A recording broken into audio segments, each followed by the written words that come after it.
A murder in Savannah. That's a line from a famous TV show called The Office.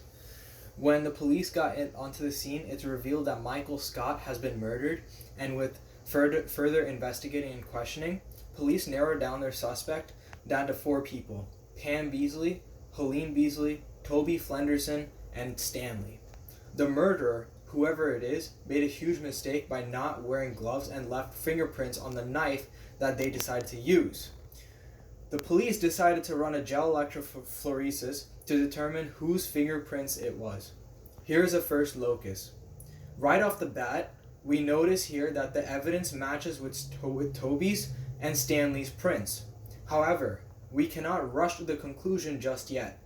To conclude an individual left the evidence, their alleles need to match the evidence's alleles at all loci.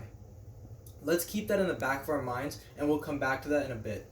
The victim, Pam Beesly and Helene Beesly, don't match with the evidence. Therefore, we can conclude that these people can be excluded from leaving the DNA evidence. Recall that we previously identified that Toby and Stanley's are maybes in this case, due to their prints matching the evidence in the first locus. Now let's take a look at the second locus. Keep in mind that to conclude an individual left the evidence, their alleles need to match the evidence's alleles at all loci. So here we can really just focus on Stanley and Toby, and it turns out that Toby's alleles matches the evidence's alleles at locus 2 as well. Therefore, we can conclude that Toby left the DNA evidence at the scene. Although Helene's prints matches with the evidence, we have to remember that her prints did not match in the first locus. During the investigation, however, the police noticed that Pam seemed to be hiding something, and she later revealed that she knew about the plan all along, and that it was her mother, Helene, that planned the whole thing. Helene categorically denied all of Pam's claims, including that she is her mother.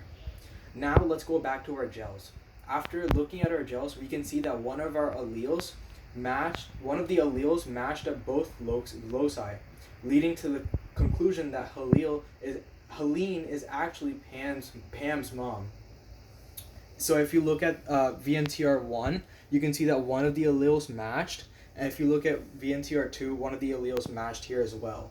The reason why we look for only one of the alleles matching is because we are assuming that the other allele is coming from the father. It would not be possible for a mother to give both of the alleles. With further questioning, Helene confessed that it was her plan and that she paid Toby to kill Michael because of the way he embarrassingly broke up with her on her birthday. Here are my references. Thank you.